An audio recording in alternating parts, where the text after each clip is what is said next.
بسم اللہ الرحمن الرحیم۔ السلام علیکم۔ ناول سیاہ دھند۔ دور دور تک ٹن من اجڑے درخت پھیلے ہوئے تھے۔ کسی شدید خوف کے باعث ان کے جھریوں زدہ وجود اپنی جگہ ساکت تھے۔ ان کے جسموں سے جھڑ جانے والے پتے دراڑوں میں بٹی ہوئی سیاہ اور نم زمین پر ادھر ادھر بکھرے پڑے تھے۔ ان درختوں کے وسط میں اس سیاہ اور نم زمین پر ہری آنند ایک جگہ چوکڑی مارے بیٹھا تھا۔ اس کے اطراف میں خشک پتے ایک وسیع دائرے کی صورت بڑے سلگ رہے تھے، جن کا دھواں مہین لکیروں کی صورت بلند ہو رہا تھا۔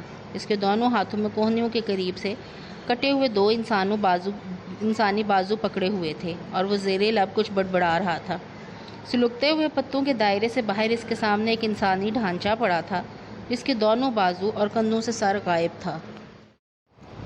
ہری آنند کے چہرے پر ہیجان کے تاثرات کھنڈے ہوئے تھے اور ہر گزرتے لمحے کے ساتھ ان میں بتدریج اضافہ ہو رہا تھا۔ سورج عین سر کے اوپر چمک رہا تھا، جس کے باعث ہری آنند کا یہ سایہ اس کے جسم ہی چھپ کر رہ گیا تھا۔ اسے اس طرح بیٹھے کچھ ہی دیر گزری تھی کہ بلندی پہ اٹھتا ہوا ایک انسانی سر اس کے بالکل سامنے آ کے فضا میں معلق ہو گیا۔ ٹھیک اسی وقت اچانک ہری آنند نے آنکھیں کھول دی۔ اس کے چہرے پہ گہری سنجیدگی چھائی ہوئی تھی۔ آؤ میرے اپنگ متر، اپاہج دوست، اپنا کنکال سمیٹو۔ ہری آنند نے اپنے سامنے معلق اس انسانی سر پر نظریں مرکوز کرتے ہوئے گھمبیر آواز میں کہا، اور ساتھ ہی اس نے ہاتھ میں پکڑے ہوئے انسانی بازو اپنے سامنے زمین پر ڈال دیے۔ بازوؤں کے زمین پہ گرتے ہی سامنے پڑے ہوئے ڈھانچے میں حرکت ہوئی اور وہ اپنی جگہ اٹھ کر بیٹھ گیا۔ ڈھانچے کے بیٹھتی ہوا میں معلق وہ سر حرکت میں آیا اور ڈھانچے کی گردن کے ساتھ چپک گیا۔ بہت ہی عجیب منظر تھا۔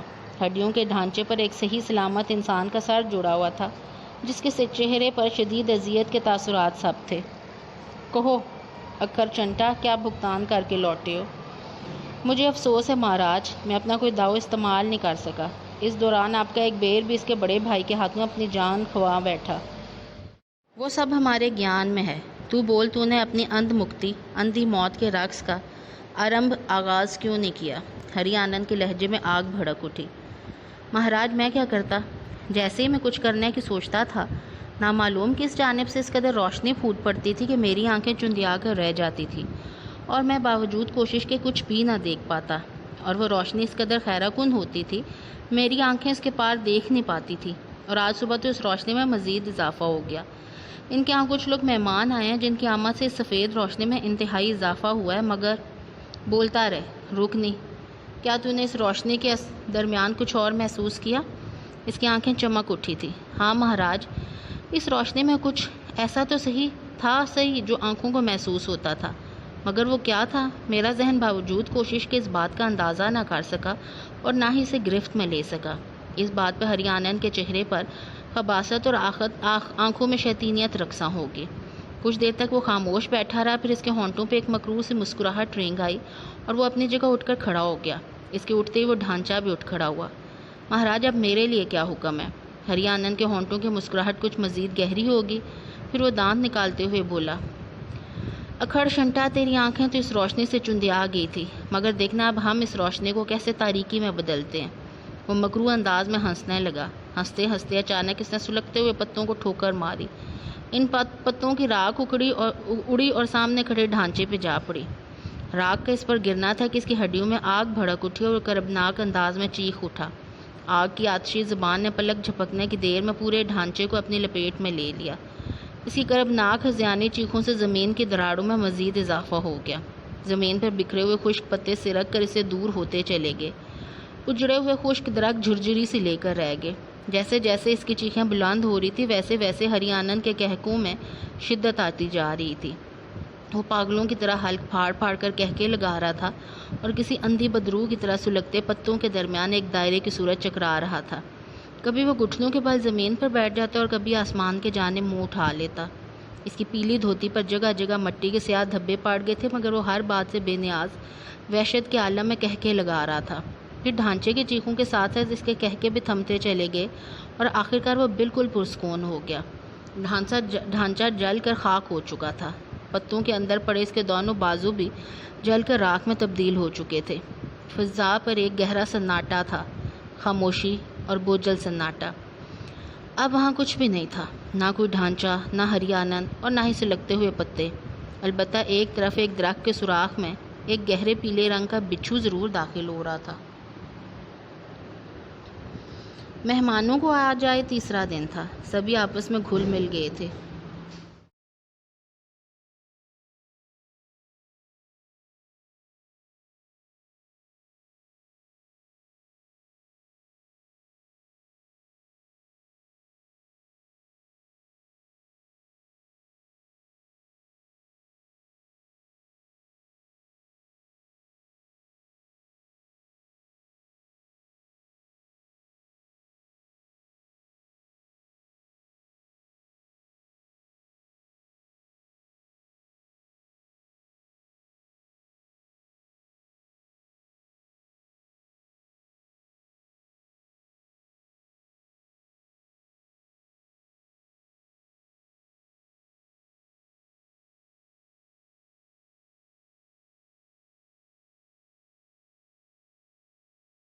یہ 3 دن خوب ہنسی مذاق میں گزرے تھے اور سب ایک دوسرے سے یوں مانوس ہو گئے تھے جیسے برسوں سے ایک دوسرے کے ساتھ رہ رہے ہوں، اور ان 3 دنوں میں کوئی خلاف معمول واقعہ بھی رونما نہیں ہوا تھا، جبکہ اس تقریباً سبھی نے چند روز پہلے آنے والے واقعات کو پس پش ڈال دیا تھا۔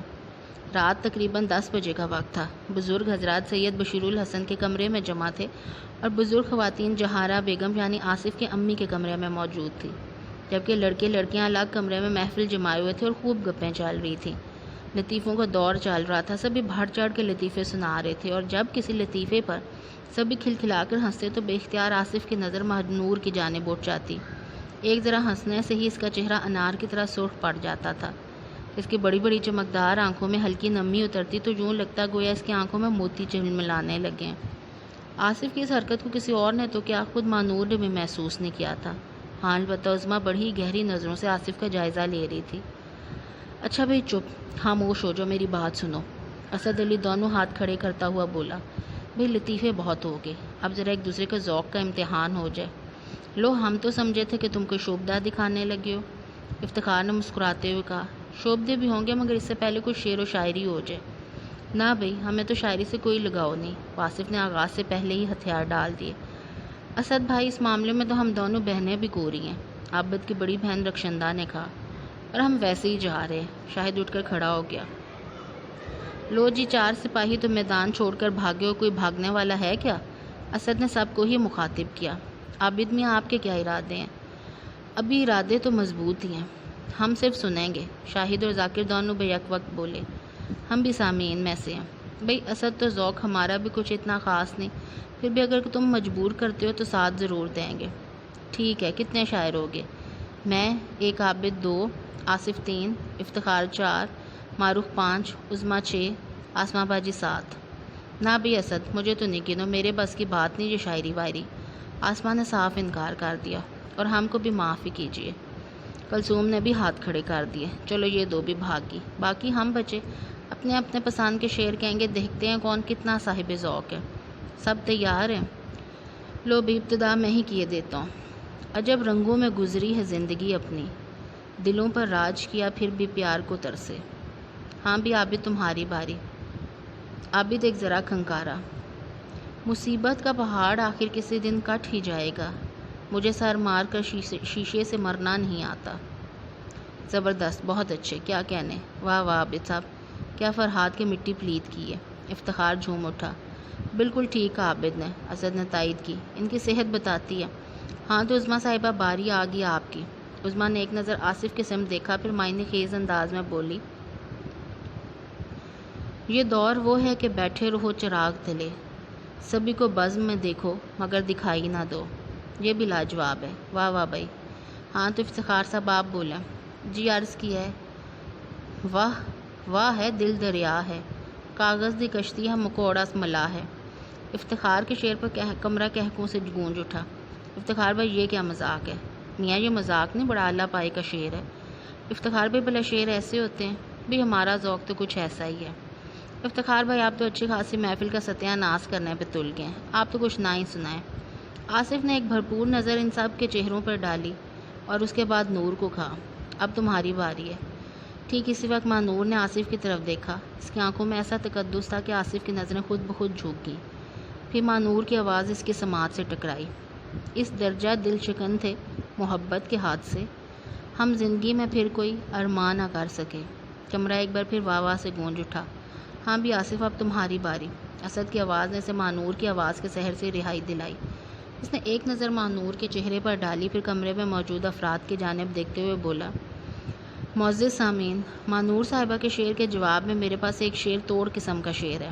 آپ حضرات کی اس بارے میں کیا رائے ہے؟ کیا جواب دیا جائے؟ ہو جائے، بالکل جواب دینا چاہیے۔ ٹھیک ہے، چلو اگر تمہیں بے عزت ہونے کا اتنا ہی شوق ہے تو لے لو پنگا، ہمیں کیا؟ چلو برخوردار کہو۔ آصف نے ایک نظر سب کی طرف دیکھا، پھر خالصتاً شعراء کے انداز میں بولا، یوں حادثوں کے خوف سے خاموش مت رہو، ایک بار پھر سے آرزوئے زندگی کرو۔ آصف کے شعر پہ سبھی اشش کر اٹھے۔ اسد نے کچھ کہنا چاہا مگر مانور نے اسے کچھ کہنے سے پہلے ہی روک دیا۔ اب تو اسد بھائی، ہمارے درمیان کوئی فیصلہ جب تک نہیں ہو سک جاتا کوئی کچھ نہیں بولے گا۔ آصف مسکراتی نظروں سے مانور کی طرف دیکھ رہا تھا۔ مانور پوری طرح آصف کی جانب متوجہ ہوگی، پھر اس نے نیا شعر کہا، ہجر میں خون رلاتے ہو کہاں ہوتے ہو، سامنے کیوں نہیں آتے ہو کہاں ہوتے ہو۔ سامعین کی واہ واہ کے بعد آصف نے شعر کہا، اپنے گھر بار سے کب دور مکیں ہوتے ہیں، اے میری جان وفا ہم تو یہیں ہوتے ہیں۔ پورا کمرہ شور سے گونج اٹھا۔ مانور نے نیا شعر پھینکا، یاد آتی ہیں اکیلے میں تمہاری نیندیں، کس طرح خود کو سلاتے ہو کہاں ہوتے ہو۔ اس بار بھی آصف کا جواب بڑا پیارا تھا، ہم دعا کرتے ہیں کوئی نہ جگائے ہم کو، عالم نیند میں جب خواب حسین ہوتے ہیں۔ ایک بار پھر سب بے اختیار ہو کر رہ گئے۔ نور صاحبہ، ٹکر بڑی سخت ہے، آسمان نے آواز لگائی۔ میں کیا کروں، مجھے سچ بولنے کی عادت ہے، برا لگے تو میرا اعتبار مت کرنا، آصف نے مسکراتے ہوئے جواب دیا۔ اے دوست، دل نے تجھے اعتبار بخشا ہے کہ تیری آنکھیں بھی سچی ہیں، تو بھی سچا ہے۔ اس کے بعد مانور کے ان دو اشعار پر اس کے دماغ میں کلبلاہٹ۔ جواب میں مانور نے دو اشعار اکٹھے کہے، شب کو ظلمت میں ڈھالنے والے، دن کو سورج نکالنے والے، امتحانوں کے ہم نہیں قابل، آزمائش میں ڈالنے والے۔ مانور کے ان دو اشعار پر اس کے دماغ میں کلبلاہٹ سے مچ گئی، اس کی چوڑی پیشانوں پر شکنوں کا جال سے بچھ گیا۔ کوئی انتہائی سنسنی خیز احساس تھا جو اس کے دماغ میں اچانک رنگنے لگا۔ کیا ہوا محترم؟ افتخار نے اسے مخاطب کیا تو وہ چونک پڑا۔ ہاں کچھ نہیں، ذہن خالی ہو گیا یا آنکھوں کے آگے اندھیرے آنے لگے ہیں؟ افتخار نے تو یہ الفاظ ازراہ مذاق کہے تھے، مگر آصف کے دماغ میں اس کے یہ الفاظ کسی بم کی طرح پھٹے تھے۔ رات، تاریکی، ظلمت، اندھیرا، سیاہی، اس کے دماغ میں بابا سائیں کے الفاظ گونجنے لگے، صفی میاں ایک سیاہ طوفان ہے جو ہر گزرتے لمحے کے ساتھ تمہارے قریب آتا جا رہا ہے، میں سخت گہری تاریکی تمہاری طرف بڑھتے ہوئے دیکھ رہا ہوں، راستے میں تاریکیاں بھی آئیں گی، یوں بے خبر نہ رہو، دشمن کی ہر ایک چال پہ نظر رکھو۔ آصف کے دماغ میں ایک چھناکا سا ہوا، اسے بابا سائیں نے کوئی چیز دی تھی، کوئی انتہائی اہم اور خاص چیز، جو اس نے اپنے کمرے میں کتابوں والی الماری کے اوپری خانے میں رکھی تھی، اور اس کے بعد اب یاد آ رہا تھا کہ میں نے کتابوں والی الماری کے اوپری خانے میں کچھ رکھا تھا، اور آج اس چیز کو وہاں رکھے 3 روز گزر چکے تھے۔ اب یہ مقام شکر تھا کہ گھر میں سب امن و امان تھا اور کوئی بھی غیر معمولی واقعہ رونما نہیں ہوا تھا۔ حالانکہ حالات ایسے نہیں تھے کہ وہ یوں بے فکری اور لاپرواہی کا مظاہرہ کرتا، وہ بھی ایسے میں جبکہ حالات کی نزاکت کا اسے پورا احساس تھا۔ آصف صاحب کہاں کھو گئے؟ آصف کو یوں خاموش دیکھ کے اسد نے اسے مخاطب کیا۔ آصف نے چونک کے اس کے طرف دیکھا، اس کا انداز ایسا تھا جیسے اسے کچھ اندازہ ہی نہ کہ وہ کہاں بیٹھا ہے۔ شعر ہو گیا جناب، اب آپ کی باری۔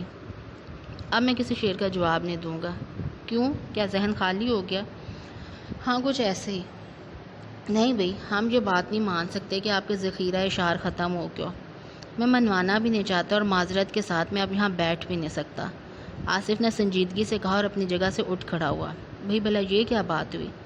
آصف بیٹھو یار، اب تو ماحول بنا ہے۔ نہیں افتخار بھائی، میری طبیعت بگڑی ہے، میں اب جا کے آرام کروں گا، آصف نے معذرت خانہ انداز میں کہا اور آہستگی سے بازو چھڑا کر کمرے سے باہر نکل گیا۔ تمام افراد اس کے موڈ کی اس اچانک تبدیلی پہ حیران تھے۔ مانور سب سے زیادہ حیرت زدہ تھی، وہ سوچ رہی تھی کہ کہیں آصف کا لہجہ اور آنکھیں پڑھنے میں سے کوئی غلطی تو نہیں ہوئی۔ آصف نے کمرے میں آتے ہی دروازہ اندر سے بند کر لیا اور پھر الماری کی طرف بھاگ گیا۔ جس نے الماری کے اوپری خانے میں جھانک کے دیکھا تو اس کی دھڑکنیں تیز ہو گئی، وہاں سبز کپڑے میں لپٹی ہوئی کوئی چیز پڑی تھی۔ آصف نے بے چینی سے وہ چیز اٹھا لی اور پھر پلنگ پر بیٹھ کر وہ کپڑا کھولنے لگا۔ اس کا دل عجیب سی بے چینی کا شکار تھا۔ اس نے وہ کپڑا کھولا تو اندر سے کوئی لجی سی چیز برآمد ہوئی، ایک عجیب سی سفید رنگ کی کوئی جھلی نما شے۔ آصف نے اس کا جائزہ لیا مگر وہ سمجھ نہ پایا کہ یہ کیا چیز ہے۔ پھر وہ اس کی تہیں کھولنے لگا۔ اس باریک جھلی کی تہیں کپڑے کی طرح کھلتی چلی گئیں۔ وہ جھلی تقریباً 3 فٹ کی لمبائی چوڑائی میں تھی، جس پر سبز رنگ میں کچھ خانے بنائے گئے تھے، جس میں کچھ شکلیں بنی ہوئی تھیں اور ان خانوں کے ساتھ باریک الفاظ میں ایک طویل عبارت تحریر تھی۔ آصف توجہ سے اسے دیکھنے لگا۔ صفی میاں، تمہارے ذہن میں بہت سی الجھنیں ہوں گی، مگر اپنے ذہن کو ان کی طرف نہیں الجھانا۔ ایک آسان سے راستے سے تمہیں کچھ دیا جا رہا ہے جس کے لیے لوگ زندگیاں گھلا دیتے ہیں۔ اس میں جو کچھ درج ہے اس پہ عمل کرو مگر عقل سے۔ صرف یہ یاد رکھنا کہ مکان کی چھت پہ پہنچنے کے لیے سیڑھی استعمال کی جاتی ہے، مگر اس کو بھی زینہ بزینہ ہی طے کیا جاتا ہے۔ تمہیں ان تمام جزیات کو صرف سمجھنا ہی نہیں ہے بلکہ اپنے قوا کو اپنے تابع بھی کرنا ہے، اور اس کے لیے تمہیں دماغ کی بیداری کا عمل کرنا ہوگا، اپنے ذہن کو وسعت دینا ہوگی، اپنے دماغ کے ان خوابیدہ حصوں کو جگانا ہوگا جو کہ سوئے ہوئے ہوتے ہیں۔ تمہیں اپنے وجود کے ایک ایک خلیے کو تسخیر کرنا ہوگا، اپنا مطیع، اپنا غلام بنانا ہوگا۔ ان سے آگے کچھ تصاویر بنی ہوئی تھی جن کے ساتھ ساتھ ہدایات درج تھی: شعور، تحت شعور، ضمیر، لاشعور۔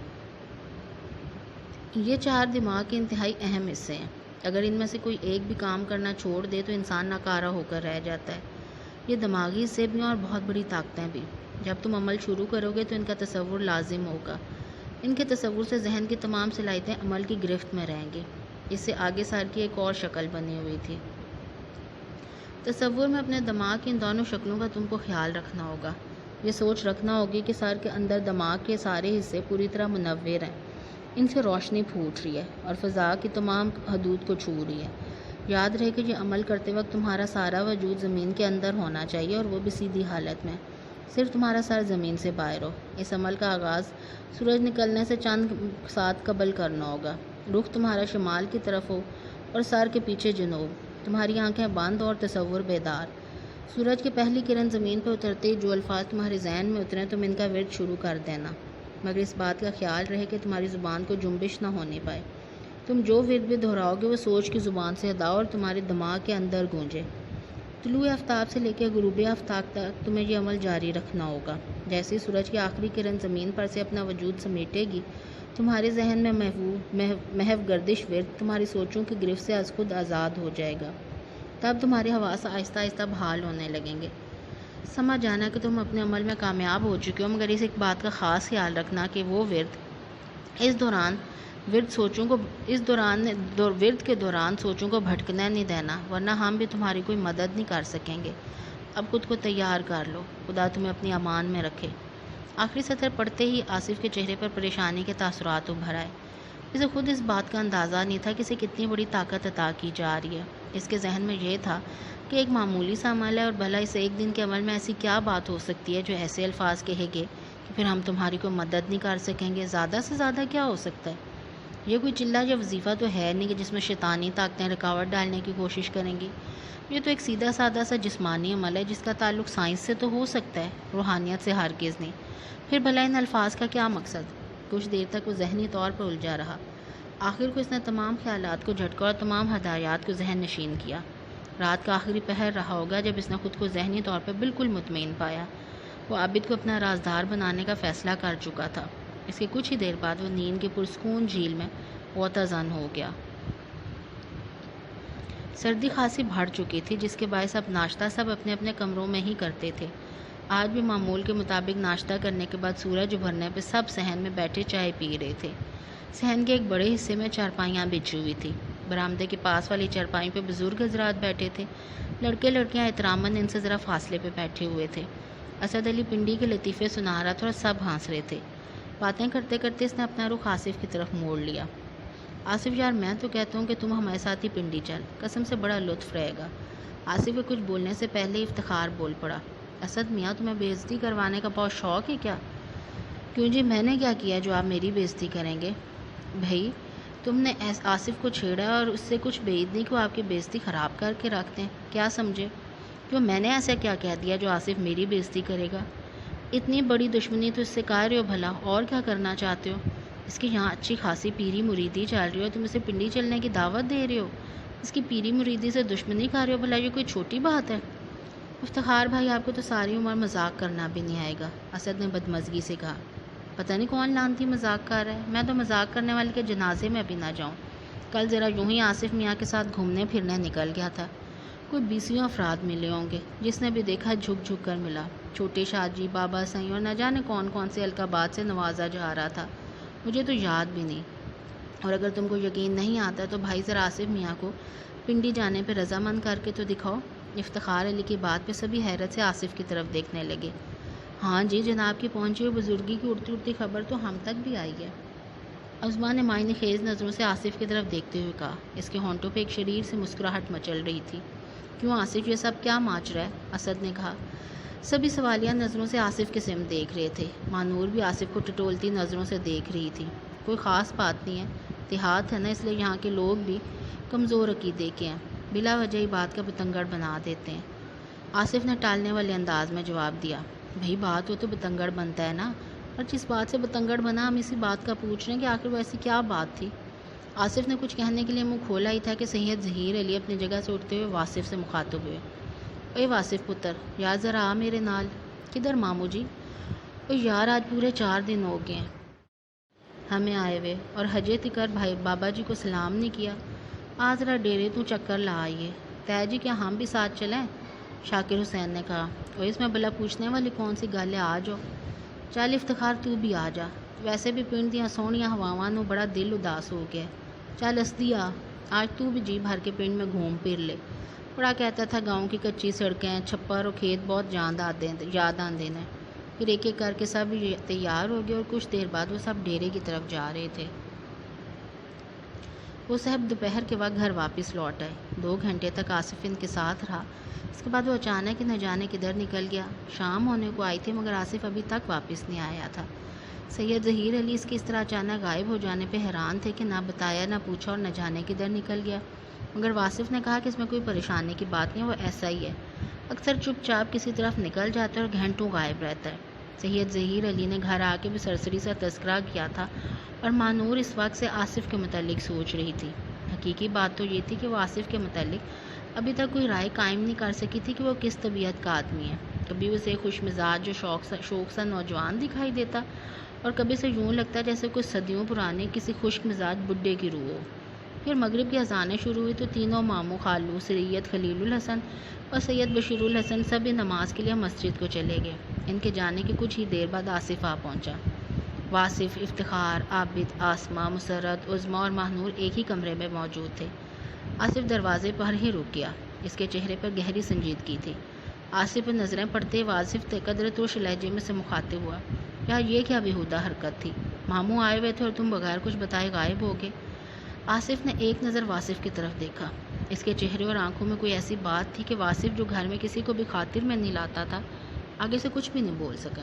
مانور نے بھی بڑی گہری نظروں سے اس کے چہرے کا جائزہ لیا۔ اس کے سامنے آصف کا ایک اور ہی روپ تھا۔ آصف نے واصف کی بات کا کوئی جواب دیے بغیر عابد کو مخاطب کیا۔ عابد، بار کرمو بلا رہا ہے تمہیں۔ اتنا کہہ کے وہ واپس پلٹ آیا۔ عابد بھی اس کے پیچھے ہی کمرے سے نکلا اور بیرونی جانب بڑھنے کے بجائے آصف سے بولا، ہاں کہو کیا بات ہے؟ آصف نے ایک نظر اس کی طرف دیکھا اور اس کے ہونٹوں پر مسکراہٹ رینگ آئی۔ مجھے پتہ ہے کرمو کل کا سیالکوٹ گیا ہوا ہے۔ عابد نے سنجیدگی سے کہا، کو کیا مسئلہ ہے؟ عابد، میں تم سے بہت ہی ضروری گفتگو کرنا چاہتا ہوں، رات کو جب گھر میں سکون ہو میرے کمرے میں آ جانا۔ اتنا کہہ کے وہ اپنے کمرے کی طرف بھاگ گیا۔ کھانا بھی اس نے اپنے کمرے میں ہی لیا۔ اس کا ارادہ آج محفل کا میں بیٹھنے کا نہیں تھا، مگر سبھی اس کے کمرے میں گھس آئے کہ آؤ ہمارے ساتھ، تمہارے بغیر گپ شپ کا مزہ نہیں آتا۔ اس سے پہلے ان میں سے کوئی بھی آصف کے کمرے میں نہیں آیا تھا، یہاں تک کہ واصف اور عابد بھی نہیں۔ آج کئی سال بعد وہ اس کمرے میں داخل ہوئے تھے اور کمرے میں داخل ہو کے سبھی دنگ رہ گئے تھے۔ سب سے آخر میں عظمیٰ اور ماہنور کمرے میں داخل ہوئی اور کمرے کی اندرونی حالت دیکھ کے ان کی آنکھیں بھی کھلی کی کھلی رہ گئیں۔ 3 دیواروں میں بنی ہوئی تینوں الماریاں کتابوں سے بھری ہوئی تھیں۔ تینوں دیواروں کے ساتھ بنی ہوئی شیلفوں پر بھی کتابیں تھیں اور چھت کے ساتھ لگ رہی تھی۔ کمرے میں 2 پلنگ، 1 کرسی اور 1 ٹیبل تھی۔ ایک پلنگ تو خالی تھا جبکہ دوسرے پر کتابوں کے ڈھیر لگے ہوئے تھے۔ ٹیبل پہ چند موٹی موٹی کتابیں اور اسٹیشنری کا سامان بکھرا پڑا تھا۔ کچھ کاغذ تھے جن پہ ہاتھوں کے پرنٹ اور زائچے بنے ہوئے تھے اور ان کاغذ پر ایک موٹا عدسہ پڑا ہوا تھا۔ اس کے ساتھ ہی ایپیسوڈ کا اینڈ ہوتا ہے. اس کو ضرور سنیے، آہستہ آہستہ انٹرسٹنگ ہوتی جا رہی ہے. اللہ حافظ.